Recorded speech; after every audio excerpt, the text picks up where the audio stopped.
Hey guys, today I want to show you how to generate images with AI in Capcut. It's really easy. Make sure you have your Capcut opened and make sure you have your latest Capcut update. So click on the left upper corner, import, and next click on AI generated.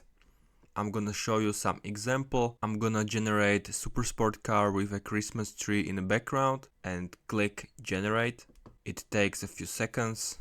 And here is my example of AI generated picture. You can choose between these four and you can adjust your settings. You can choose anime, you can change ratios. For example, you want frame for TikTok, so you're gonna choose 9:16. I'm gonna generate it again. And this is my AI generated images. You can also retry if you are not satisfied. I think this looks better. And this is how to auto-generate images in Capcut with AI. Thanks for watching and see you next time.